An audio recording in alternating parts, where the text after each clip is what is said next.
भारत गौरव आचार्य श्री पुलक सागर जी गुरुदेव के प्रवचन और धार्मिक कार्यक्रम देखने एवं सुनने के लिए जिन शरणम मीडिया चैनल को अभी सब्सक्राइब करें और बेल आइकॉन पर क्लिक जरूर करें। अच्छा, भोजन बनाना सीखो। भोजन से तुम ससुराल का दिल जीत सकते हो। ध्यान रखना, बहुत प्यार मिलेगा। अच्छे कपड़ों से प्यार मिले या ना मिले, गहनों से प्यार मिले या ना मिले, लेकिन अच्छा व्यंजन बनाओगे, हर कोई कहेगा क्या भोजन बनाया है, क्या खाना बनाया है। आनंद आ गया खाने के बाद। तुम्हारे घर में कोई मेहमान आता है तो तुम उसको कंगन भी दिखाते हो, आभूषण भी दिखाते हो, अच्छे कपड़े दिखाते हो, अच्छा मकान फर्नीचर दिखाते हो, लेकिन एक बात बताओ, वो क्या लेके जाता है? तुम्हारे जेवर लेके जाएगा, तुम्हारे पर्दे लेके जाएगा, सोफा सेट लेके जाएगा? जो तुमने खिलाया है ना, वो लेके जाता है और जिंदगी भर उसे याद रखा करता है। ध्यान, अन्नपूर्णा मां का मंदिर। चप्पल जूते पहनकर मत जाओ भोजनशाला में, वो एक मंदिर है, एक पवित्रता है। जब से चप्पलों ने प्रवेश कर दिया, घर की रिद्धि सिद्धि समाप्त।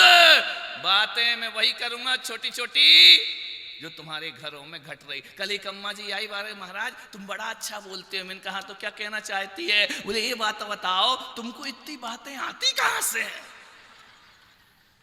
मैंने कहा कहां से आती है? तुम ही बता जाती हो। सास दुख रो जाती, बहू दुख रो के चली जाती है, बेटे दुख रो लेते हैं, तुम दुखड़ा रोते आते हो, मेरा प्रवचन तैयार हो जाता है। नहीं तो मुझे क्या मालूम, मेरी तो शादी भी नहीं हुई है, ध्यान रखना। लेकिन मैं जानता सब कुछ हूं कि दशा, मुझे शादी मेरी भले नहीं हुई, लेकिन शादी की बर्बादी तो रोज देख रहा हूं। ध्यान रखना, मानने पर विचार करना है, सोचना है हर बेटी को।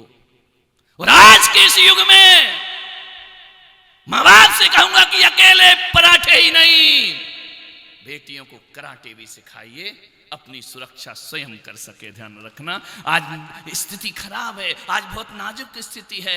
आज एक बेटी स्कूल जाती है, आज एक बेटी कॉलेज जाती है, माँ बाप यही सोचते हैं कि गई तो है, लौट कर सुरक्षित वापस लौटेगी या नहीं। कैसे कैसे कांड हो रहे हैं, रेप होता है, बलात्कार होता है बेटियों के साथ, उनके साथ ऐसा व्यवहार होता है, माँ बाप की धड़कनें बढ़ती हैं। शाम को बेटी लौटेगी या सही सलामत लौट आए तो किस्मत समझना। ध्यान रखना है, आज स्थिति खराब है। बेटियां कहती मम्मी बार बार फोन करती है, खाना खाया कि नहीं, पढ़ाई कैसी चल रही है। मैं बताऊं बेटियों, मम्मी तुम्हारे खाने की चिंता नहीं करती है, वो खाने के बहाने ये जानना चाहती है मेरी बेटी सुरक्षित है या नहीं है, मेरी बेटी जीवंत है या नहीं है, मेरी बेटी के साथ गलत व्यवहार तो नहीं। केवल वो तुमसे जानना चाहती है। ध्यान रखना, उसमें झुंझलाना मत, उस मां की आत्मा तुमसे जुड़ी हुई है। ध्यान रखना, डरते हैं मां बाप, हालात ऐसे हो गए हैं कि अपने ही घरों में हम सुरक्षित नहीं हैं, रिश्ते खराब हो गए हैं, पवित्रता नहीं बची है रिश्तों में। अखबारों को रोज सुबह उठ करके देखो, नौकरों का तो छोड़ो, घर के चाचा ताऊ पर भी अब विश्वास नहीं बचा है। ध्यान रखना है, रिश्ते खत्म हो गए हमारे, रिश्तों की जो पवित्रताएं थी वो सब नष्ट हो चुकी हैं मेरे भाई। एक बाप पर विश्वास नहीं कर सकते हैं, एक लड़की, जवान लड़की के लिए एक भाई पे विश्वास नहीं होता है। एक ऐसा व्यक्ति, एक ऐसा जैन समाज का लड़का, नाम नहीं बताऊंगा, अपनी बहन से बलात्कार करता है बचपन से, और बड़ी हो जाती है उस बहन को नफरत होती है उस भाई को राखी बांधने में। एक नादान बच्ची से बचपन से बलात्कार करते आ रहा है। ध्यान रखना, ये किसी जाति विशेष की बात नहीं है, हर कौम में यही हो रहा है। बेटियां आज हमारी सुरक्षित नहीं रह गई हैं। ध्यान रखना, देवर भाभी के रिश्ते पवित्र नहीं रह गए हैं मेरे भाई। कौन सिखाएगा ये? एसपी साहब यहां बैठे हैं, घर में कुछ घटता है तो आप पुलिस को ताना मारते हैं। पुलिस 24 घंटे थोड़ी तुम्हारे साथ रह सकती है मेरे भाई। ध्यान रखना, कौन सिखाएगा ये? कानून, कानून क्या करेगा? यहां कानून बनता है, वहां तोड़ने वाले तैयार बैठे हैं। कानून बना कि 50,000 से ऊपर की एफडी नहीं होना चाहिए। बेईमान आदमियों ने 20-20 हजार की कर ली एफडी। ध्यान रखना, कानून तो बनते ही टूटने के लिए। एक बात बताओ, रात को 12 बजे एक बेटी और एक बेटा, दोनों भाई बहन, रात के अंधेरे में लाइट ना हो, एक पलंग पर सो रहे हैं, लेकिन उनके अंदर बुरे विचार पैदा नहीं होते। ये कोई स्कूल सिखाता है? ये कोई कानून सिखाता है? यह हमारा धर्म सिखाता है। ध्यान रखिए, धर्म सिखाता है। धर्म बताता है कि भाई बहन की पवित्रताएं क्या होती है। धर्म बताता है देवर भाभी की पवित्रता क्या होती है। अरे देवर भाभी की पवित्रता तो वो पवित्रता होती है, जब श्री राम लक्ष्मण से पूछते हैं कि बताओ लक्ष्मण, इस सीता का चूड़ा मणि ये तेरी भाभी का है?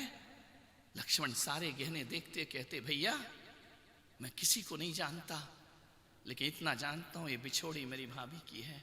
बोले क्यों? बोले मैंने कभी हमेशा अपनी भाभी के चरण देखे हैं, मैंने कभी चेहरा देखने की कोशिश नहीं की। ये हमारी संस्कृति है, ये हमारी सनातन परंपराएं हैं, ये पवित्रताएं हैं रिश्तों की। ध्यान रखिए, कौन देगा ये रिश्ते? धर्म। और तुम अपने बच्चों को पढ़ने लिखने बाहर भेजते हो, सत्संग में नहीं लाते हो, मुनियों के पास नहीं लाते हो। जब धर्म सिखाना था तब तुम स्कूल दिखा रहे थे, अब जब बिगड़ गई अब महाराज के पास चलो। बचपन से होना चाहिए। मान्यवर, मेरे बचपन की गृहस्थ जीवन की दादी माँ वो मुझसे कहती थी कि जब तक तू भगवान के दर्शन नहीं करेगा मैं तुझे खाना नहीं दूंगी, भोजन नहीं दूंगी, चाहे तो भूखा रहे चाहे रोता रहे, पहले मंदिर जा। मंदिर ज्यादा दूर नहीं था, मेरे घर के सामने ही मंदिर हमारे पूर्वजों का बनवाया हुआ, मध्य प्रदेश का पिंडरई ग्राम। वो कहती थी जा दर्शन कर। चावल देती थी, मैं चावल फेंक के आ जाता था, मंदिर नहीं जाता था, अच्छा नहीं लगता था मंदिर में, छोटा सा था। मेरी दादी इतनी तीव्र बुद्धि की थी, उसने कहा कि जब तक तू दर्शन नहीं करेगा भोजन नहीं मिलेगा। मैं झूठ बोलता था कि कराया दर्शन, लोगों से पता चलता था ये मंदिर नहीं गया, चावल फेंक कर आ गया। मेरी दादी ने कहा आज के बाद तुझे खाना तभी मिलेगा जब तेरे माथे पर चंदन का तिलक लगा होगा। अब तिलक तो बाजार में मिल नहीं सकता, होटल में मिल नहीं सकता, पान की दुकान में मिल नहीं सकता है, दोस्तों के घर में मिल नहीं सकता है। चंदन का तिलक यदि मिलता है हमारे जिनालयों में, चंदन केसर का तिलक। उसने कहा जब तक तिलक नहीं होगा तुझे भोजन नहीं मिलेगा। अब तिलक लगाना है तो मंदिर जाना ही पड़ेगा। मुझे नहीं मालूम था कि मेरी दादी मुझे मंदिर भेज रही है या मेरे मन को मंदिर बना रही है। और एक समय बाद आचार्य सन्मति सागर से मेरी दादी यारी का देवमती बन करके खड़ी हो जाया करती है। और उसके सन्यास के बाद उस छोटे से ग्राम में ऐसी लहर चली, ऐसी लहर चली। पहली सन्यासिनी आरिका बनी, उसके बाद छोटा सा गांव पिंडरई, 150 घर, और आज 30 सन्यासी उस घर से सारे देश में विचरण कर रहे हैं। मेरे खुद परिवार से 5 सन्यासी हैं, ध्यान रखना। मान्यवर, कौन सिखाएगा ये? माँ बाप। तुम्हारी जिम्मेदारी है।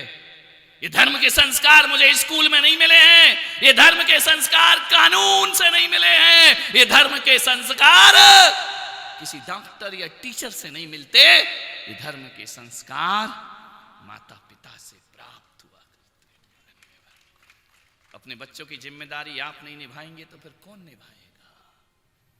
पड़ोसी, वो तो चाह रहा है कि तुम्हारा सत्यानाश हो जाए। ज्यादा पड़ोसियों पे विश्वास मत करना, वो तुम्हारी बर्बादी पे दिवाली मनाता है।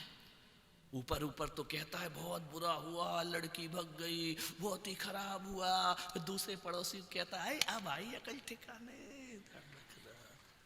बहुत बेकार होते हैं पड़ोसियों पे विश्वास मत करना, कोई तुम्हारे पक्ष में नहीं।